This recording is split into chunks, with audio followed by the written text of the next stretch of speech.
Now, today we're diving into a topic that touches every single one of us, whether we want to think about it or not, and that's having your affairs in order. Joining me today is my friend and sponsor of the show, Stacey Gregory. And Stacey is an expert in wills, trusts, and estate planning. Welcome, Stacey. Thank you for having me. All right, Stacey. Now, I know we talked about this before, and you've been on the show talking about how important to have a will and a trust. So we're going to just touch on that today. And I wanted to have you back on the show because I am literally like going through a situation right now where I have a house under contract. Well, I thought I had a house under contract. I'm trying to buy it to flip it. Mom and dad passed away, left the house to the children. There's 6 children. Of the six children, 2 of the children are deceased, and of those 2, there's children. So did the title search and come to find out there have to be 13 people that all have to sign the contract. Wow. 13, and that is because mom did not have a will. Well, let me take that back. She had a will. The will wasn't recorded. And it wasn't witnessed. So we're going to talk about the importance of not only having a will, but having the will recorded and having it witnessed and just doing it the right way. Okay. So that's what we're going to talk about today. So Stacey, can you explain to our listeners why having a properly prepared will and properly prepared and recorded will is so important, and how a situation like this can be avoided? I guess the biggest reason to have it is to cut down on confusion with the family, yes, so that everybody understands this is what you wanted to have happen to the house and things are in order. Yeah. That's the biggest thing. And then the will itself may not be enough if you have a lot of other assets like a home and other property. So it may be best to put things in a trust opposed to a will. So we're going to talk about the difference between a will and a trust a little bit later. Okay. So when someone passes away and they have children, and then and they don't have a will, and again, like in this situation, their children has children, and then it could trickle down. Like their children can have children if one of them pass away. And so what people don't understand is that everybody has to sign, or you can put the house in a trust and then make someone like the trustee. So talk to us about that. So what that means, I guess depending on the family dynamic, so with my grandmother passed, she had a family home, and she made it clear that she wanted my cousin to have the house. So everybody knew that. So when it came down to it, the family was like, this is what grandma wanted. So there was no, even though there were a lot of children, a lot of grandchildren, it was clear what you guys wanted. Agreed on it verbally, Yes, but then if things were put into a trust, it would be no confusion. That it would be stated clearly on what you want. When I pass, I want this house to go to this person, and they would give instructions on how to handle the things according to what's in the trust. So it kind of makes things clear, makes it a private document, so that the information is not public. It's just between the trust, and then people understand what to do with it. And I guess once the trust is certified, the real estate is recorded, and the deed of trust, the deed is transferred to the trust name. So it's out of your parents' name, it's into the trust, and then the trustee would follow the instructions that you set aside for the property. For the trust. Okay. A lot of times people think that getting a will is complicated, and they think that it is expensive. Is that true?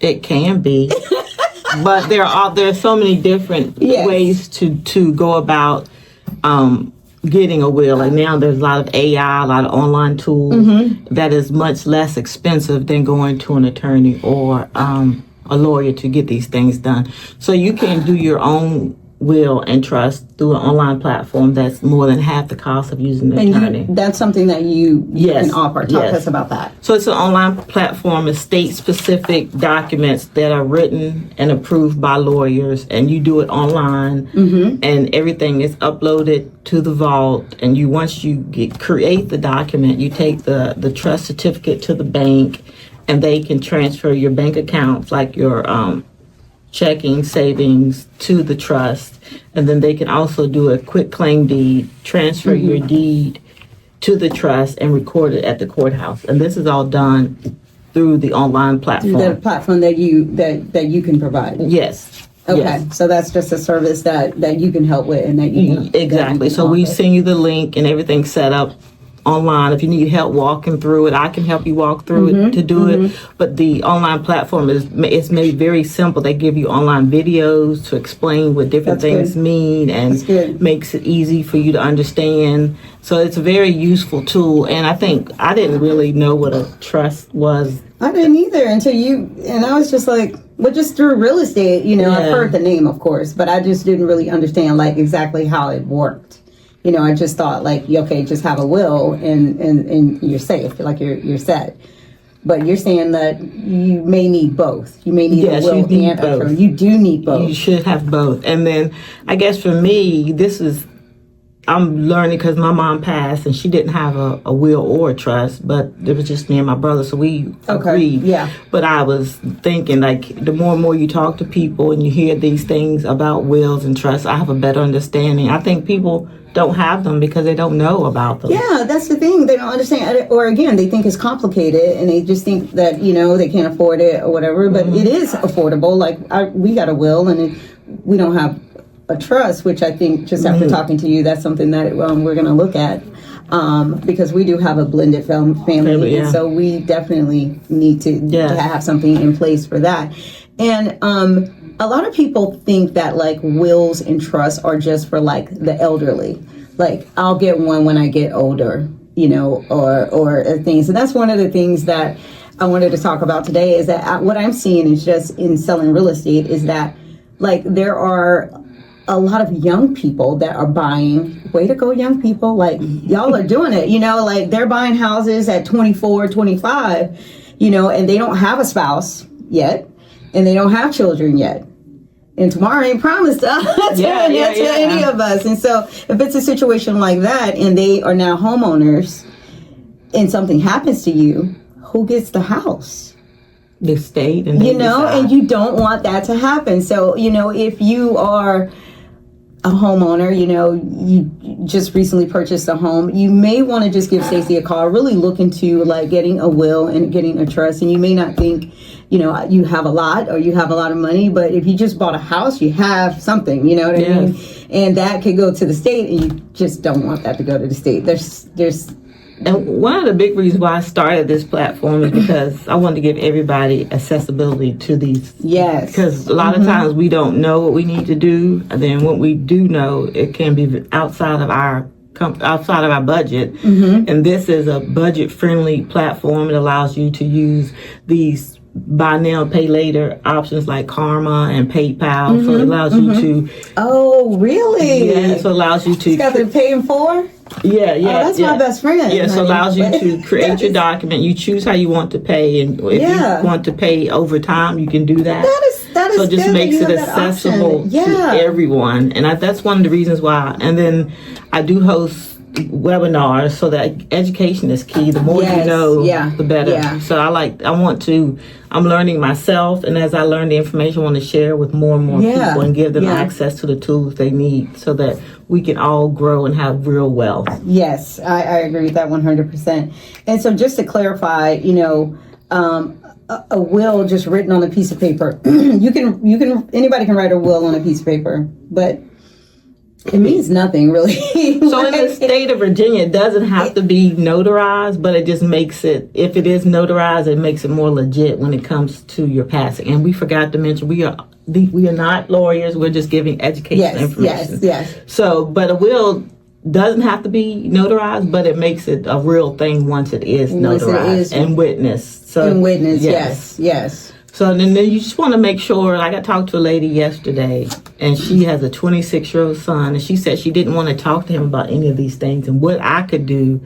What does the insurance companies do when people pass away? I said, no, it's not what the insurance companies, it's what you do. You need to have these conversations with your son. She's like, well, I don't want to talk about death with him. I was like, well, who else is going to talk to him? Like, if you don't have this conversation, who will? So I think more than anything, we have to continue or learn how to have these conversations with our families about. It's so important. What we've done to prepare for the future and how we would like things to be done.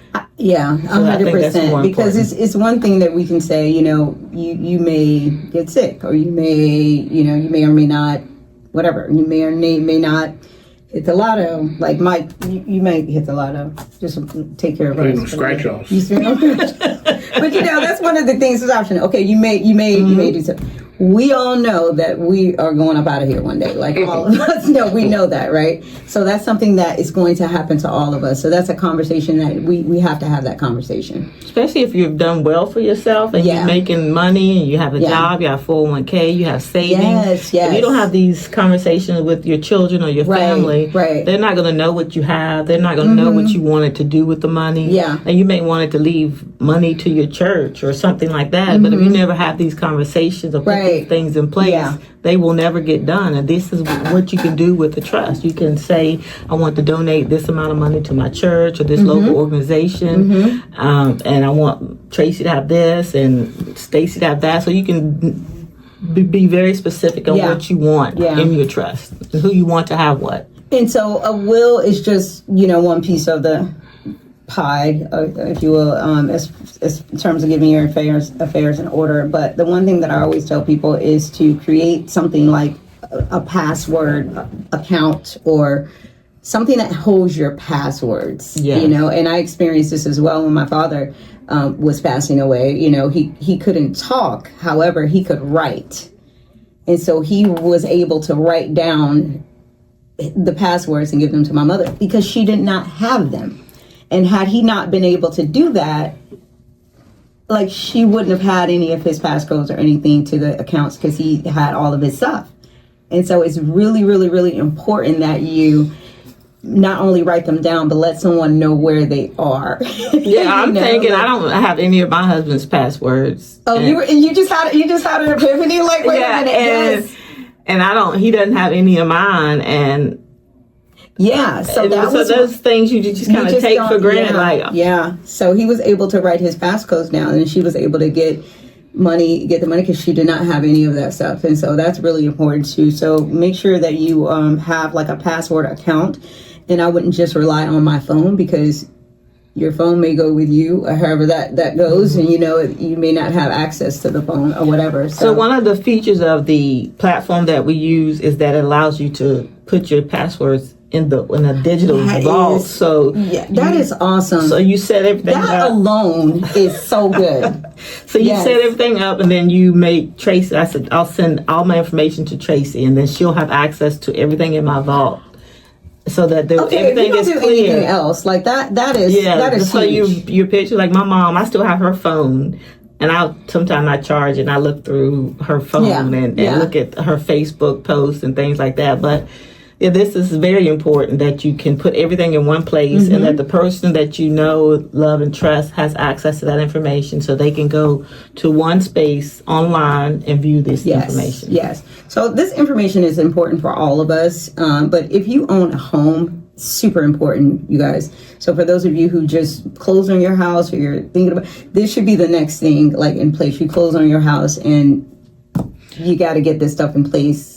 Can I ask you a question? Sure. Do you think you would ever offer this as a service to your clients, so that when they close on a home, they would have access to a platform that could... Girl. So you can gain access. Never to thought about that, but that is a really good. You just give them access to the platform, and it's up to them to do what they want to do with it. Yes. And then everything is there that they need, and then you can follow with them maybe. Whenever you follow, have you had a chance to update your information? I love that, and we're gonna talk about that.